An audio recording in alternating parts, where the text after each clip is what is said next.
Nation. We've been saying that too much. Yeah, it's just stuck in my head now. And spawning up here in the left-hand side, the guy who picked the map, who unfortunately is down one game, it is Zerghamdi. Of course, playing for Hardware Arena Gaming and having a very good tournament up to now.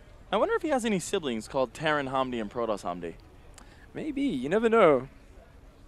Of course, they'd be dirty race traders if that was the case. But anyway, his opponent down here in the bottom right-hand side, representing Kick the Box. It is Aegwynn.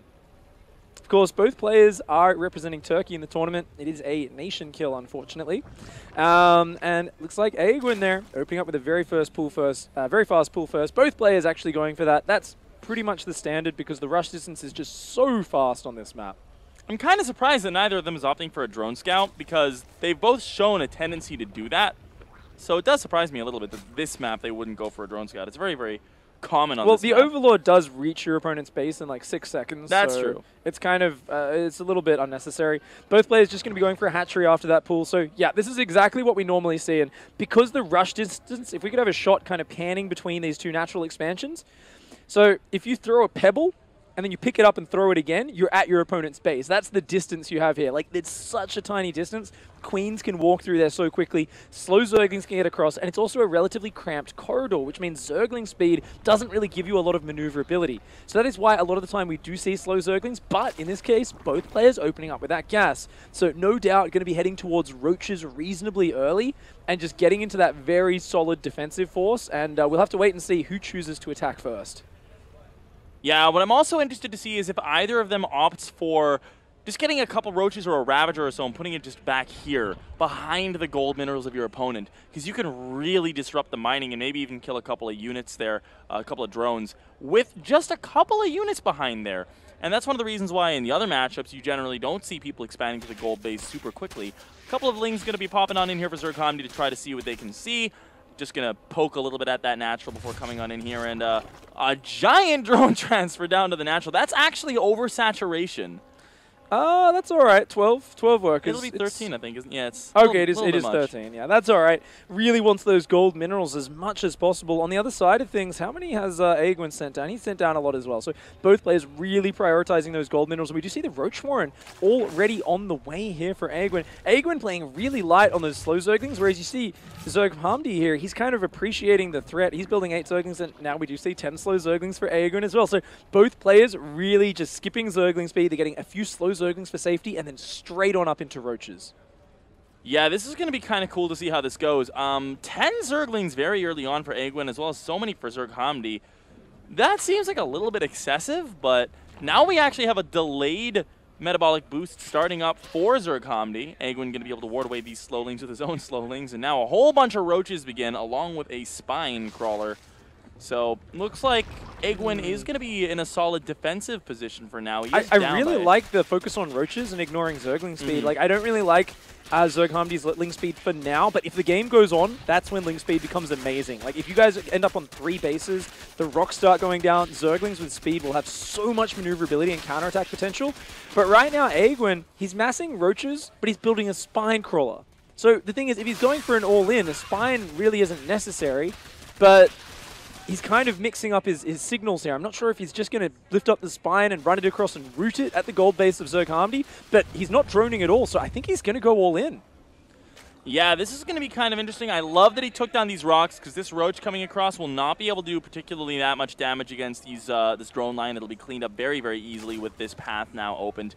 And with 21 workers only against 30 of Zerghamdi at the moment, this could get pretty ugly. The army supply is 42 to now 34 as a couple more units join the production tab here for Zerghamdi. And Aegwynn going to be coming on down. He doesn't have Zergling speed is finished. Those Zerglings for Zerghamdi are going to be a bit stronger. The Ravager shots trying to help out, not really finding their mark just yet. The Roach numbers for Aegwynn are great, but the Queens here are buffing out the defense for Zerghamdi. I think the defense is just too good. He's managing to hang on. He's got 9 more drones, and it looks like Zerghamdi just not quite able to hit, Aegwynn not quite able to hit as hard as he wanted to, not able to close it out. And he's actually got so many Roaches and Lings back here, which he didn't bring into the fight until now. I'm a little bit thrown by that. Yeah, and so many slow Lings still as well, just making a lot of those. They are going to be able to tank a little bit here as the Roaches try to close the distance, but he's so far down in supply right now. Zerghamdi's already up by about 20 as he pushes on in. The Ravager adding in so much utility as well. And that spine may be very important to survival right now. There's a third base coming down for Aegwynn as well. That's 300 minerals not being used for units, although he does get on top of the Ravager. Zerghamdi overextending a little bit here. He does have more roaches coming though. And keep in mind, this is just skirmish happy fun time for Zerghamdi. He's got a massive economy behind this. He has no pressure to do damage. Yes, there's a third base going down for Aegwynn, but like that isn't even that important right now. Every trade here that's even for Zerghamdi is actually amazing because he is mining so many more resources right now. And Aegwynn here, you can see in the supply, as Todd would say, look at the supply. He is just falling behind there, man. Like, I don't know how he can catch back up. This roaches are just forcing him to trade over and over again, and Zerghamdi is just doing really well. Yeah, now finally Aegwynn's starting to pick off a couple of free, quote-unquote, roaches. Ah, doesn't get that one. One health. One hit point. He wanted to kill that roach. Didn't quite manage to close it out. And it looks like Zerghamdi is just going to be relentless. Just non-stop roaches on the way. Wants to push in here. That Spine Crawler doing a great job. Good angling here from Aegwynn, but I don't know if it's going to be enough. Another Queen is going to pop out to support this. Aegwynn is hanging on really well. I mean, he's such a good tactical player with his engagements. The problem is he just does not have the economy to keep this up for long.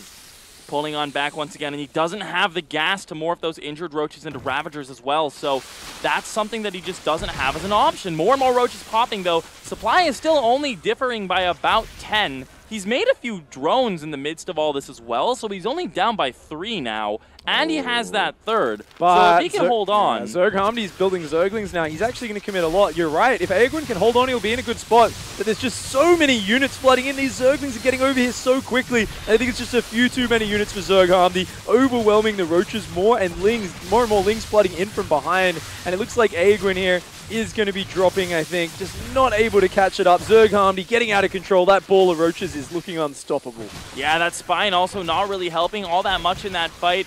Just getting into a great position, Zerghamdi, in this game. And now Aegwynn is going to fight with the drones. He pulls them off. He gets a lot of surface area, but there's just not enough units here. So many drones going down already, and more roaches coming across the map, streaming on into this base.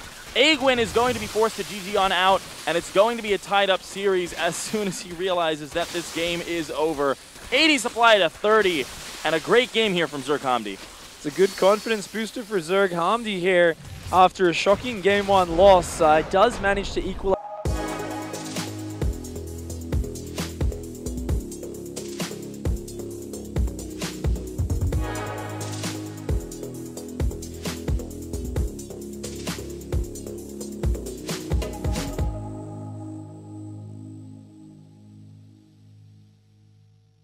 Take this game number 3. Of course, spawning down here in the bottom right-hand side, the Zerg player playing for Hardware Arena Gaming. It is Zerghamdi.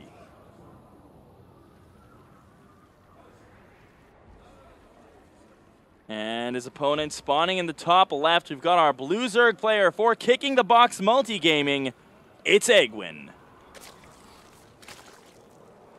He's going to be going for that drone scout once again this game.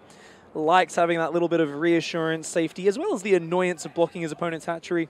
However, Zerghamdi has almost always opened up with a spawning pool first, but this game, sending a drone out early himself, both players not going to spot each other's drones, and I think they're both going to be going for hatch first behind this. Yeah, I would say so, and the hatch first coming on down here for Zerghamdi as well as for Aegwynn. And yeah, this is going to be really nice for them to just get a little bit more of an eco boost than they would normally have with that pool first build.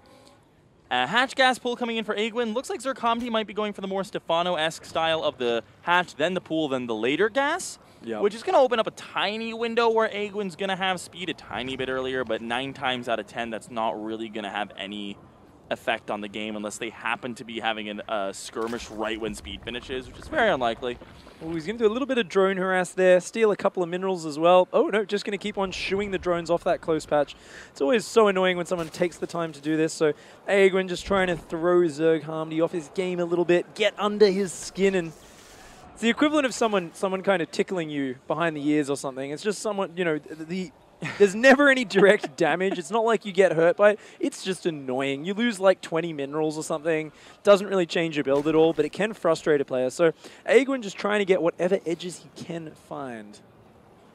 Yeah, now he has opted to just go on home and The gas count, not a giant gas lead for Aegwynn, to be completely honest. It's about a 24 gas lead, so he'll start up his speed right about now. Zerghamdi should be able to start his up any second as well. He's going to be about 10 seconds behind in that Zergling speed. Exactly 10 seconds behind, actually. And from here, looks like Aegwynn is ready to take an extremely fast third. Interestingly, one thing we've seen Aegwynn struggle with in this matchup is his ability to see things happening in the early game. And we see in his Overlord coverage, he really is focused very much only around his own side of the map. He's only got the one Overlord on Zerghamdi's side, and this really limits his ability to see units coming out to spot both the third base and the front at the same time. So definitely something he might have to worry about a little bit later in the game. Both players are going to be going for Baneling Nests, though, playing a very flexible gameplay. Yeah, and both of them going for that relatively early third base for additional larva here. They could both go for some Ling Bane pressure as 4 Lings make their way in. Oh, The nice Queen's out of focus position. fire. Does actually get a drone there. Yeah, so a bit of an unfortunate start to this harassment phase here for Aegwynn. Zerghamdi already with 1 kill, 3 Lings still alive. Could try to dive for another one. He will try and actually gets it. Wow, 2 drone kills here. That's going to feel pretty bad. It's one of those things that just very, very frustrating if you're the player who loses those 2 drones. And even though it's not a giant loss. Mechanically as well, like I said, there is like a little disparity between these players, whereas Zerghamdi's just so on point with his mechanics. You can see, even though he did kill 2 drones, he was already up ahead of a few workers anyway. So he's just maintaining this small income lead throughout the early game, and he's just slowly starting to edge his way ahead in supply. There's some Ling Bane skirmish going on here. Aegwynn wanting to get very aggressive, starting to morph some Banelings aggressively. The reactive morph from Zerghamdi as well. Going to try to hang on here. Very even unit numbers on both sides of this engagement. The Queen coming to the front, though, is going to be very important to hold this off. One Baneling could be baited off here. Successfully done there. Nicely done for Zerghamdi, for Aegwynn, but he actually... Oh, Baneling's in the mineral line. They're going into the mineral line here in the natural, and ooh, 2 drones do go down. More of them being wounded. The next Baneling does get focused down by that second Queen. Zerghamdi's defense good enough for now, but Aegwynn not letting up. He just wants to go relentless with his Ling Bane aggression, but Zerghamdi gets a great surround. His Banelings killing the Zerglings that try to run past, shuts down all of the Zerglings in one fell swoop, and instantly Zerghamdi takes a massive supply lead there. His army supply up just a few units, but he's got so many more drones on the way in the midst of this, and even finding the room to squeeze in a Roach Warren. Great defense so far. And I think we're seeing that Aegwynn, he didn't get off to quite as good a start as he did against Stefano on this map, or he's having the same problem where he's just too pigeonholed into the unit production. He's not taking advantage of his opponent being on the back foot for a second there. Didn't make any additional drones. And now, oh, here come the Banelings. Oh, bit of a, okay, that was a 4 for 4. Oh, big hit there. Aegwynn losing a lot of Zerglings. And, you know, Zerghamdi's in his face. Keep your eye on that work account in the midst of all this aggression. Remember, Aegwynn has not squeezed in any workers, whereas Zerghamdi, he doesn't need to get the damage done. He does take a very bad fight there. Actually loses a lot of Zerglings. He's lost really 4 nasty. drones here at his third as well. Ooh. So actually, Aegwynn getting himself into a little bit of a better position. But as you said, still up by 11 workers here. And still, Aegwynn pigeonholed into just units. So I haven't seen any additional workers in that production tab. Aegwynn does get stuck on this sometimes, where he just keeps on building Ling Bane, and it really puts the pressure on him to get damage done. He is splitting Zerglings off into the main. We saw him do this against Stefano, where he was able to use this great splitting of his units to great effect, but oh, the Queen focus fire is there. It is going to shut down the Banelings, but what else does Zerghamdi have behind this? Not that much. Just, oh, one Baneling does go off there. There's still more Zerglings and Banelings alive for Aegwynn, though. He's going to come into the next wave. Great focus fire so far, and oh, the Banelings just blow up on the Queens, only getting a few Zerglings. Aegwynn needs to get the drones. He needs to get more damage, and Roaches are in production now here. Oh, things are not going well for Aegwynn. It looks like this attack is starting to fizzle out as these Banelings morph, as these Queens stand strong, and as these Zerglings stop the Banelings from even finishing morphing. Zerghamdi buys himself so much room, so much time, and with Roach Baneling out in the defense, he will not be stopped. Yeah, and right now as well, good map vision here for Zerghamdi. He's got an Overlord over here that sees this attack coming on in. The Banelings are already getting into position here. Aegwynn's going to try to bait out these Baneling hits. He does get one. The other one also under fire. But he gets a pretty decent hit at the end of the day. Bad. And this counterattack from Zerghamdi could get messy. I don't think there's enough Lings here to force a kill off on this third base. But what is there at home? No Banelings, just a few Lings getting fully surrounded. Zerghamdi is up by a solid 25 supply right now. popping into the natural, and now is when the drones have been being made. Not great timing, although some banelings getting into the natural, killing 12 drones, evening out the worker count. So if he can hold, but he's losing a lot at home. A lot of these drones are going to start going down. He's just so far down on army supply right now. You know, he finally found that damage, but it was just after mining so many less resources for so long. Ooh, does get a nice baneling there, but he's still down at less than half the army supply. Zerghamdi getting on top of the Lings as they rally out, giving them no chance to group on up. He's going to surround that queen in the main base as well, and he's just going to get on top of absolutely everything, shutting it all down. Zerghamdi showing his form, absorbing wave after wave of attacks, squeezing in drones and Roach Tech in the midst of it, and now with such a decisive counterattack, shuts it down. GG.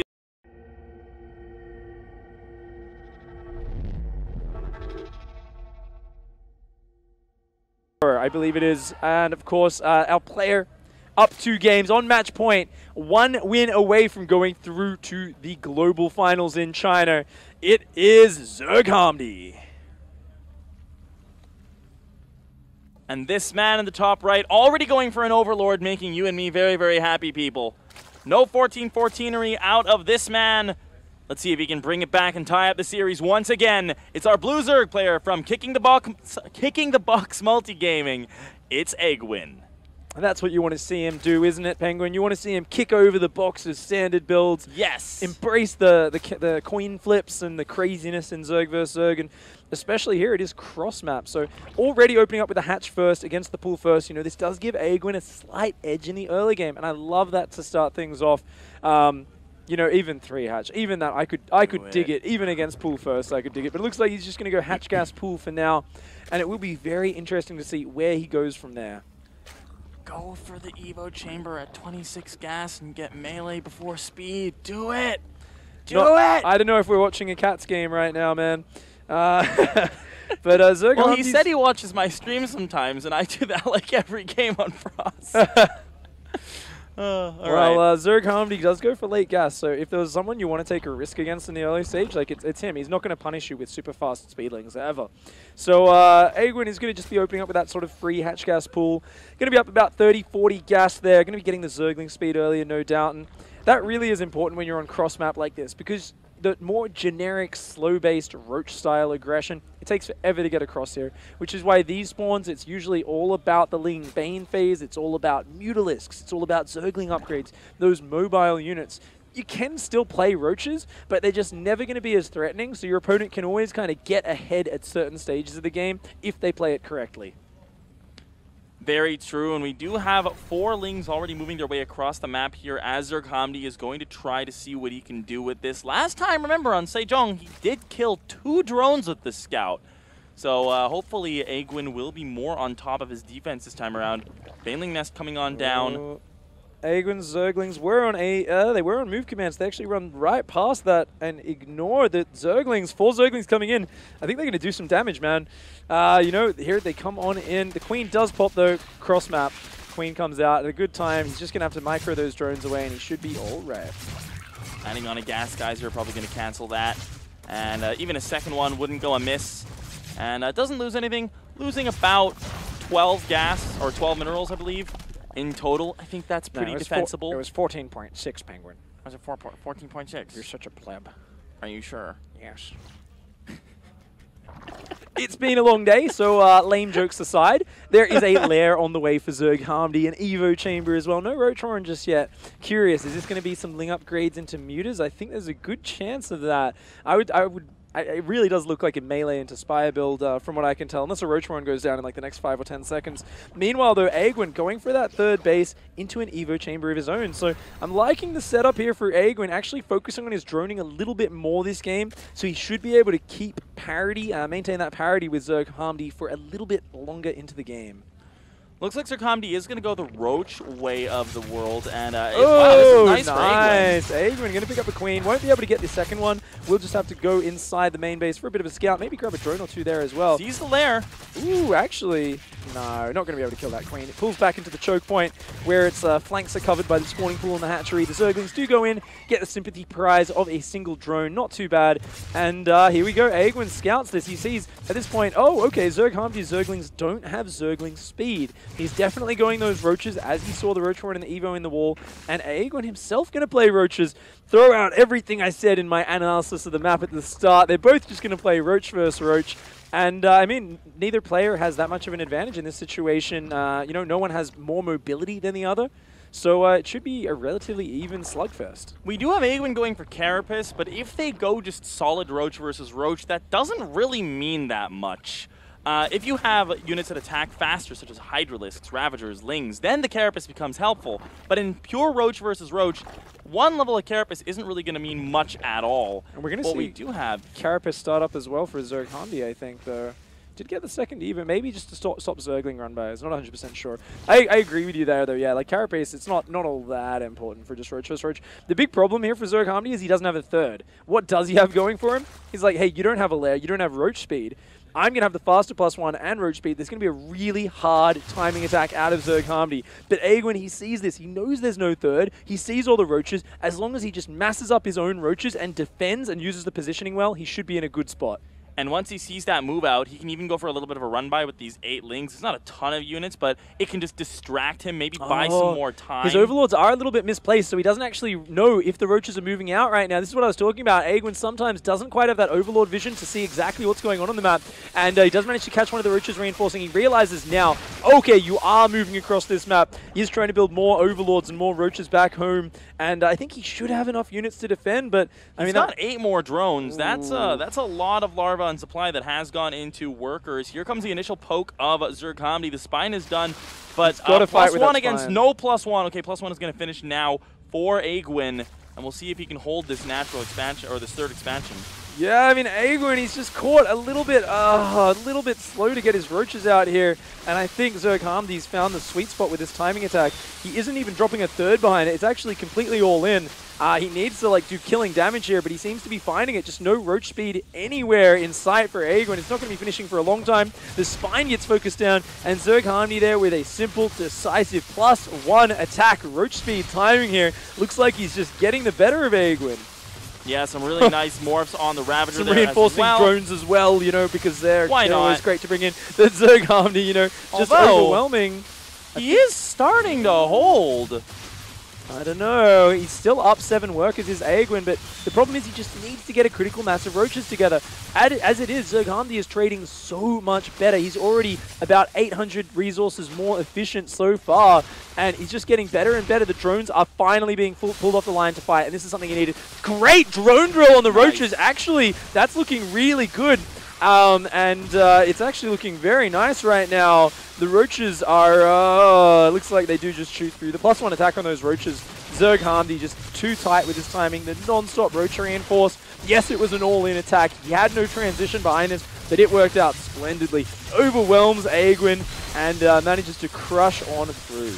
Yeah, and this means that Zerghamdi is going to be our 3rd place representative moving on to China. He came in as, I would say, one of the favorites to take one of those spots. Aegwynn, though, he played a great tournament. He played a pretty decent series against Stefano earlier as well. Takes a game here against Zerghamdi. It's going to be very unfortunate for him to not get that slot, but he still wins a solid amount of prize money, and actually he's doing his best to hold on here. He's brought the queen down from the main, but just so many units here from Zerghamdi just continuing to stream across. It's just an endless line of red on the minimap. Yeah, Aegwynn just pulling out every single piece of defense that he can, but it's just not going to be enough in the end. There's too many units here for Zerghamdi, and there was just no point where he lost that ball of roaches. He had the roach superiority the entire time. If Aegwynn had just another 30 seconds before this first push came, I am utterly convinced he holds this. Like, he gets his roaches together, his 1-1 finishes, and he just defends. But Zerghamdi found the sweet spot. He got in there just seconds before Aegwynn was ready, managed to shut it down. He's trying to pull the spine crawler down as well. He's still got a few drones mining on that third, but his natural is completely bare, and I think Aegwynn is just slowly accepting defeat. Of course, he doesn't want to tap out yet. If he could somehow find a way to turn this game around and win the next one, he would be going to China, but Zerghamdi is very focused on that spot. His third base is finally going down behind it. His roach is continuing to just do so much damage, and it looks like Zerghamdi here running away with this game. He's been 2,300 resources more efficient throughout this engagement, doing a fantastic job. And it's all but over. Aegwynn says, GG, congrats. And it looks like Zerghamdi will be taking that spot through to the global finals in China. Takes third place in the tournament and will be going through. And that's going to be that for